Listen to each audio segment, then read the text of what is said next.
Bueno, pues hay un papa en una cárcel de Sevilla, bueno, o un expapa, más bien. En este territorio negro, hoy con Luis Rendueles y Manu Marlasca, vamos a adentrarnos en la historia oscura.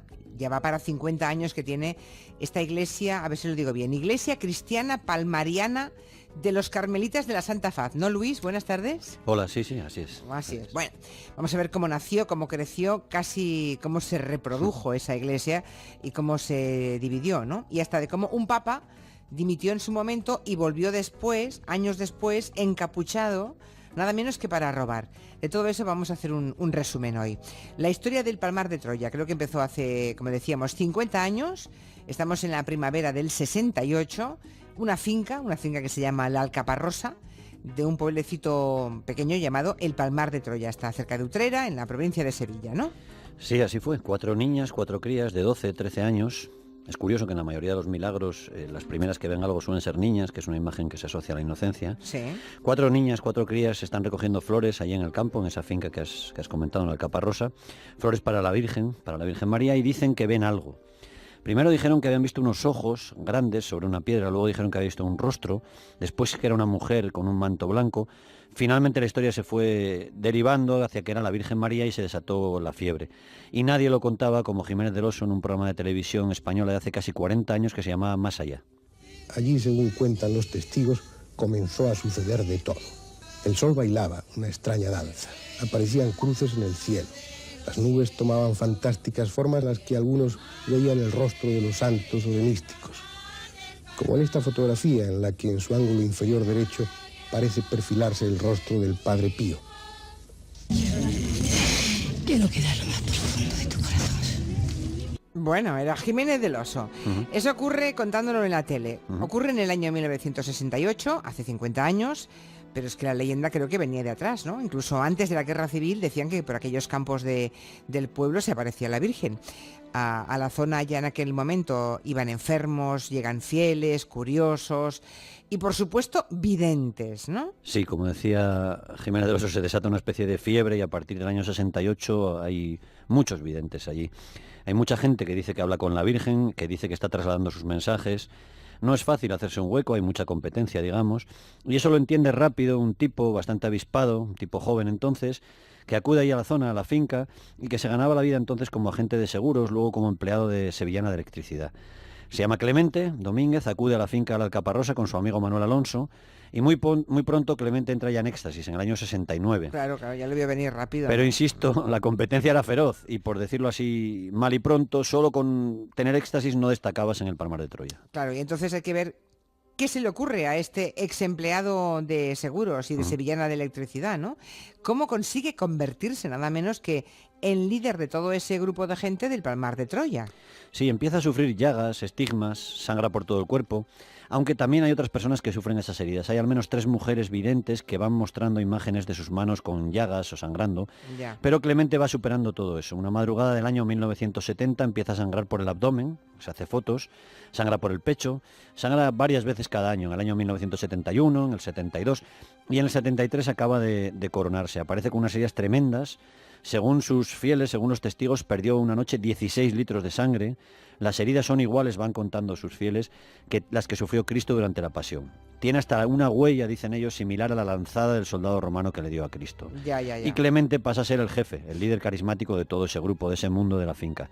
Otras personas insisten en que ellos también ven a la Virgen, aunque lo hacen de una forma más modesta, diríamos hoy menos mediática, ¿no? Por ejemplo, Pepe. Escuchemos lo que le contaba Pepe a un reportero de televisión española en el año 1979. Pepe, ¿cuándo fue la primera vez que tuviste una visión? Pues fue el día 13 de junio del 68. ¿Y qué fue lo que viste? Bueno, pues mire usted, yo fui como mucho curioso allí a la Alcaparrosa. Y resulta de que había 4 niñas que dicen que estaban viendo a la Virgen. Y yo la verdad, yo de eso no me creía ni un palote. Y entonces cogí, me pegué allí unos cuantos viendo el panorama y había un hombre que le dicen Pedro Igualeja. Y este hombre decía que estaba viendo a la Virgen, que la Virgen se estaba acercando para mí. Y yo dije que ya estaba bien, que tenía mucha edad para mentir, que eso eran cuentos chinos. Y entonces en aquel momento, no le puedo dar explicación a lo que ocurrió, solamente puedo decirle que delante de mí dio un fogonazo, lo que quiera que fuera, y apareció una señora de unos 16 a 18 años. ¿Cómo iba vestida? Bueno, la vestimenta, como eso fueron muy pocos segundos, le puedo decir que llevaba una ropa del color del chocolate, con un pañuelo por la cabeza. ¿Y que habló la aparición? Ese día no. Ese día, sonriente, yo caí al suelo pidiendo perdón y yo quería que en aquel momento Tremendo, me tragara la tremendo. tierra. Claro, visto desde ahora, ¿no? Y con la distancia, parece imposible que ese Palmar de Troya creciera como creció como iglesia. Nos preguntamos cómo fue posible, Luis. Bueno, Clemente fue bastante hábil, ¿eh? Y se subió en una ola, surfeó una ola que recorría el mundo occidental. En aquellos años 70 había mucha gente en contra de las corrientes renovadoras de la Iglesia Católica. Había gente también en España que quería que la misa se siguiera dando en latín, gente que estaba en contra de que las mujeres fueran en bañador o en bikini a la playa, que no trabajaran fuera de casa. Surgieron movimientos ultras integristas en varios países occidentales. En Francia, el más importante lo protagonizó el cardenal Lefebvre. Y en Vietnam, muy lejos de aquí, estaba un arzobispo que se llamaba Jo Dinh Tuc, que en el año 76 ordenó sacerdote a Clemente Domínguez y a varios fieles más de Troya. Con ese acto, el arzobispo vietnamita bendijo la Orden de la Santa Faz y del Palmar de Troya y empezó entonces la época dorada del Palmar. O sea que fue un arzobispo católico el que bendijo esas apariciones y por tanto también el que bendijo a Clemente, el ex empleado de seguros, como obispo. Sí, eso dio un empujón gigantesco al Palmar de Troya, ¿eh? Llegaba dinero de todas partes. En España había también muchos ultracatólicos, descontentos con lo que te decía de la línea de la Iglesia después de la muerte de Franco, que marcaba el cardenal Tarancón, que era partidario de la democracia. Sí. Y así que en el Palmar empezó a entrar dinero a expuertas, primero de fieles de Sevilla, luego de toda España y luego de todo el mundo. Y además, en el año 76, Clemente sufre un accidente de tráfico que le deja ciego, pierde la visión de los dos ojos. Y aunque suene morboso, eso le dio un aura más misterioso para sus fieles, le dio un aura de mártir que aumentó todavía más su popularidad. Y ya llega la muerte de Pablo VI, cuando el Vaticano ya rompe con Clemente, ¿no? En el año 78. Y Clemente entonces, en un arrebato de austeridad, ¿verdad?, y de humildad, se nombra papa a sí mismo. Así fue, y la vida dentro del Palmar era ya un misterio, pero sí llegan hasta allí dinero y joyas que se emplean en levantar una enorme basílica, que se calcula que vale 13 millones de euros, Madre mía. y en crear pasos de Semana Santa de enorme valor y belleza, que son mejores que algunos de las hermandades sevillanas, ¿eh? Clemente y los suyos van comprando también pisos, terrenos en Sevilla y en la provincia, y ya como papa, por supuesto, tiene la prerrogativa de nombrar santos. ¿Y qué santos nombra? Uno de los primeros fue San Francisco Franco, del Ah. que aún había una estatua hace poco en el Palmar de Troya, yo creo que sigue habiéndola. También San Carrero Blanco y también San Escribá de Balaguer, el fundador del Opus Dei, que por cierto lo hizo mucho antes de lo que hiciera el Vaticano. O sea, primero fue el Palmar y luego Sí, es el Vaticano lo que le nombra santo. Bueno, ¿y quién controla todo esto? Hablamos ya de los años 80, o sea, ¿qué ocurría dentro de Sí, aquellos muros del Palmar? El gobierno entonces del PSOE reconoce como asociación religiosa, así se llama, a la Orden de los Carmelitas de la Santa Faz en el año 1987. Allí vivían entonces 90 personas entre monjas y frailes. También había fieles que llegaban de todo el mundo con sus hijos que iban a estudiar al colegio del pueblo, de la pedanía del Palmar. Y lo que se sabe de su vida va llegando a través de escándalos en esos años 80 que se van publicando principalmente en la revista Interview y en el diario ABC. Oye, ¿y qué tipo de escándalos? ¿Qué hace esa gente? Bueno, por ejemplo, el 17 de mayo de 1982, el ya Papa Clemente y varios de sus obispos, creo que 8, acuden a Alba de Tormes, en la provincia de Salamanca. Allí estaba el sepulcro de Santa Teresa de Jesús. Sí. Se monta un tiberio enorme y los vecinos acusan al Papa Clemente de querer robar las reliquias de la Santa para llevárselas al Palmar de Troya. Clemente pierde los nervios, llama ramera a Santa Teresa, Madre mía. insulta al Papa Juan Pablo II, todo esto en la calle rodeado de católicos. Sí, ¿eh? sí. Que le parecía, el Papa Juan Pablo II debía parecerle flojo, digamos. Hubo que llamar a la Guardia Civil, que rescató a Clemente de los ciudadanos que podían haberlo linchado, ¿eh? Las fotografías de la época son tremendas, de la turba, de coches volcados y hasta de un coche quemado. Muy pronto también empiezan los rumores, ¿no? Yo esto lo recuerdo sobre el sexo dentro del Sí. Palmar de Troya, ¿no? Tenían todas las connotaciones de una secta aquello. La primera señal seria de verdad de que algo pasa en ese tema ocurre en diciembre de 1982, cuando un joven novicio cubano de unos 25 años, bastante resultón, bastante guapete, intenta suicidarse en Sevilla cortándose los genitales y clavándose en los ojos las púas de un cilicio que usaba para fustigarse por ser un pecador, ¿no? Pobre chico. Este pobre hombre chico. fue atendido en un hospital de Sevilla, sobrevivió. ¿no? Y entonces se vieron algunas imágenes de prácticas muy dolorosas que rozaban el sadomasoquismo, prácticas en zonas genitales, eran castigos en zonas muy sensibles. Y el Palmar ya a partir de ahí empieza a ser un fenómeno casi folclórico. Me voy a Sevilla inmediatamente, mis chicas devotas del Papa Clemente. Estos eran los gamberros, con todo el cariño de Siniestro total, ¿no? No sé si hoy podrían cantar aquellas canciones salvajes de los años 80, ¿no? Igual no. Esta que hablaba del Papa Clemente, por ejemplo. ¿Por qué nunca se hizo nada contra los desmanes que ya iban trascendiendo que se hacían en el Palmar de Troya? Pues yo creo que nunca fue una prioridad para nadie el Palmar de Troya, ¿no? Ya, Tiempo ya. después se fue sabiendo, lo han ido contando personas que escaparon de allí, que eran frecuentes las relaciones sexuales, casi siempre entre los obispos del Palmar y con frailes. Así lo contó el secretario personal, el que fue secretario personal del Papa Clemente, también con monjas y también con menores de edad, según esa misma versión. No ha habido nunca una investigación en profundidad del Palmar, solo algunos trabajos periodísticos apuntaban que Clemente, y esto sí era cierto por lo visto, era conocido de joven en algunos ambientes de Sevilla como La Voltio, porque había sido revisor, te contaba antes, de una compañía de electricidad. La Voltio. La le Voltio llaman. eran algunos bares así, digamos, está claro. intensos. Ya. En los años 90 el propio Papa Clemente reconoció que él había tenido sexo con sacerdotes y con monjas de su orden.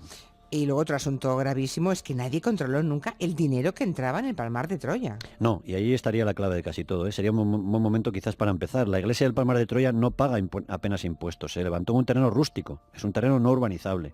Se levantó casi todo sin licencia de obra, pagando un IBI muy pequeñito, no un IBI urbano, sino rústico. La cédula de habitabilidad, lo que teníamos que hacer cualquiera que quisiéramos vivir, allí no se hizo de esa manera. No se sabe cuánta gente hay enterrada ahí dentro. Entre otros está el propio Clemente, que hemos hablado, que murió en 2005. También su sucesor, Manuel Alonso, su amigo.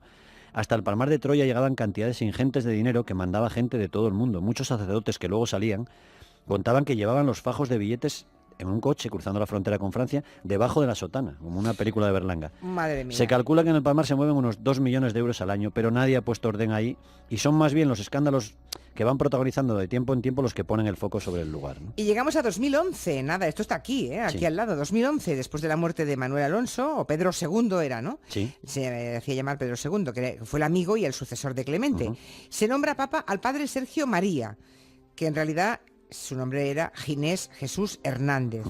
Y él toma el nombre de Gregorio XVIII. A ver, ¿quién es el tal Gregorio XVIII? Bueno, Que Carlos es el Barrio. hombre que ahora está en la cárcel. Sí, Carlos Barrio y Reyes Tatay lo retrataron muy bien en interview. Ginés Jesús Hernández, o como le llamaban en su pueblo, en la Puebla de la Mula, Murcia, Ginesín, el de los Rute, fue un chaval joven, seminarista, con 16 años, que fue invitado a irse por los sacerdotes porque dijeron que sufría algunos trastornos. Quiso ser cura y no pudo. Ya. Hizo la mili en la infantería paracaidista, y esto será importante para entender la última performance, digamos.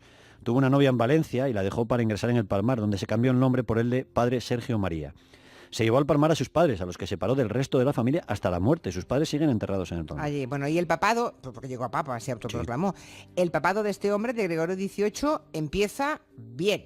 Ginés, que tiene ahora 59 años, llevaba 27 años viviendo en el Palmar cuando fue nombrado papa, y tuvo cierta suerte porque poco después llegó una inyección potente de dinero desde Alemania, así que pudo restaurar la cúpula de la basílica, pintar, remover torres, pero algo empieza a torcerse muy pronto y el papado solo va a durar 5 años antes de que él salga por los muros del Alcaparrosa en 2016. Hay una Matajari, ¿no? En la historia hay una mujer y varios obispos y acusaciones diversas. Sí, la versión del Papa Ginés es que él quiso poner orden dentro del Palmar, tanto moral como económicamente. Dijo que quería prohibir el sexo y el alcohol, así lo contaba él, porque dentro del Palmar se bebía y se practicaba sexo, especialmente, decía él, la sodomía, que a él no le convence, ¿no? Madre mía. El Papa contó que había sexo entre frailes, que algunos tenían hijos con gente del pueblo, y en esta historia está también en el medio, como dices, una devota, Nieves Triviño, una funcionaria que trabajaba como animadora cultural en el Ayuntamiento de Monachil, en Granada, y acudía al Palmar. Allí conoció a Ginés, antes de que fuera papa, y según ella se enamoró. Ella se bautizó a sí misma como la Matajari del Palmar de Troya, Ah, mira, qué sencilla. porque detectó una conspiración contra el Papa de varios frailes y la avisó por WhatsApp. Y los dos, lo confesarían después, ya se gustaban entonces. Quizá por eso el papa de un grupo que tiene a Franco como santo, ¿verdad?, autorizó algunas cosas chocantes, digamos. Sí, hay una encíclica encíclica lo llaman ellos. Le Hay una llama él encíclica del encíclica, Papa claro, sí. del 14 de enero de 2016 bastante sorprendente, en la que Gregorio XVIII, o Ginés, autoriza a los frailes a fumar. Él era un fumador empedernido. Permite que hablen por teléfono los frailes y monjas con sus familiares, estaba prohibido, y permite, y esto es más sorprendente, que usen ropa interior transparente con encajes o como sea, porque la ropa interior no es para irla enseñando. En un congreso en Wisconsin, en Estados Unidos, porque hasta ahí llega el Palmar de Troya, este papa acabó de destaparse y consintió el uso primero de pantalones vaqueros y luego revisó la postura del misionero. Se obligaba a los fieles del Palmar de Troya a hacer solo misionero. Ay, a partir de Desde ahí ese era día en muy- Wisconsin, el Papa autorizó que las mujeres se pusieran arriba para practicar el acto sexual y que sus maridos pudieran tocarle, no mucho, pero sí de vez en cuando, los pechos. Ah, bueno. pero sin vicio, digamos. Sí, O sin sea, cebarse, sin cebarse. Vale, un reformador. Bueno, aquí me temo que el asunto de fondo vuelve a ser algo tan terrenal como la pasta, ¿no? Sí. ¿Se fue con dinero ese hombre cuando dimitió de papa? Bueno, Ginés dice que se llevó 1.000 euros y el papamóvil, que es un BMW X6 blanco, se lo llevó. Él dice que dejó un superávit, un remanente en dinero más o menos opaco de unos 575.000 euros dentro de los muros del Palmar. Pero el nuevo papa, el que le sucedió, que gobierna ahora el Palmar de Troya, se llama con el nombre de Pedro III, es un ciudadano suizo, dijo que Ginés es un ladrón, un sucio y un vicioso. Por lo de los pechos, ya te Y digo. también, no lo sé, y también que se llevó joyas y dinero por valor de 2 millones de euros. El nuevo 2 papa millones, madre mía. anunció entonces, 2016, que sobre Ginés iba a caer la ira de Dios. Un mes y medio después de marcharse el Papa Ginés, se produjo un incendio en el Palmar de Troya, en la Basílica, entonces vivían ahí 72 frailes y monjas, se quemó el archivo, se quemó la biblioteca y casi se quema también la estatua de Franco. La Guardia Civil dictaminó que eso había sido fortuito. Bueno, ¿y qué ha hecho estos 2 años que han pasado de vida civil ese ex Papa Ginés? Porque yo recuerdo que lo vi en una portada de Interview con su novia de entonces, Sí. que ahora ya es su esposa, ¿no? Sí, salió en muchos medios, se casó con Nieves, su pareja, también se apuntó al paro, pidió una pensión contributiva al Estado español porque obviamente no había cotizado ni un día a la Seguridad Social en los 32 años que estuvo dentro del Palmar, y lo penúltimo que habíamos sabido nosotros era que se había afiliado al PP hasta hace unos días. Y aquí se produce el último episodio, que es el que le ha llevado finalmente a la cárcel, tanto a él, al ex papa, como a su mujer, ¿no? Ujú. Un episodio violento y poca broma, ¿eh? Porque hay alguna puñalada de por medio, ¿no? Sí, ¿no? La tarde del domingo 10 de junio, desde el Palmar de Troya, desde dentro de los muros, se llama a la Guardia Civil. Hay 3 heridos, 2 de ellos tienen puñaladas en su cuerpo, están sangrando. La herida más leve es la mujer, Nieves, la esposa del antiguo papa. Él, Ginés, tiene 4 puñaladas y también tiene puñaladas un sacerdote paraguayo, el padre Silvestre, que los había sorprendido a los dos dentro del Palmar, encapuchados, armados con navaja, con bridas y con herramientas. ¿Y qué pasó allí dentro? Se ¿Qué llevan a los 3 al sabemos? hospital, donde se han ido recuperando, y ahora 2 de ellos, Ginés y su mujer, están en prisión. Y dentro lo que sabemos es que Ginés fue con su mujer al Palmar en coche, esperó a que empezara la misa de cada día a las 6 de la tarde, a la que se puede entrar más o menos libremente si vas bien vestido según sus cánones, con colores oscuros y muy tapado. Ginés y su pareja saltaron por la parte baja del muro, junto a los depósitos del agua, y dentro del recinto fueron sorprendidos por un sacerdote paraguayo que trabajaba allí. Ginés llevaba un cuchillo y a partir de ahí no sabemos mucho más. Él y Nieves se negaron a declarar ante el juez, y su defensa imaginamos que será decir que volvía a recuperar cosas suyas. Bueno, pues seguiremos con esta historia. De momento está en la cárcel y hasta Los ahí dos. podemos contar los dos, porque no sabemos nada más. Ahí lo dejamos. Me informan que Carlos Cano le dedicó una canción muy buena, es verdad. La ponemos otro día, el lunes que viene. Luis Venga. Rendueles, gracias. Adiós. Adiós. Las 6:05 en Canarias, noticias.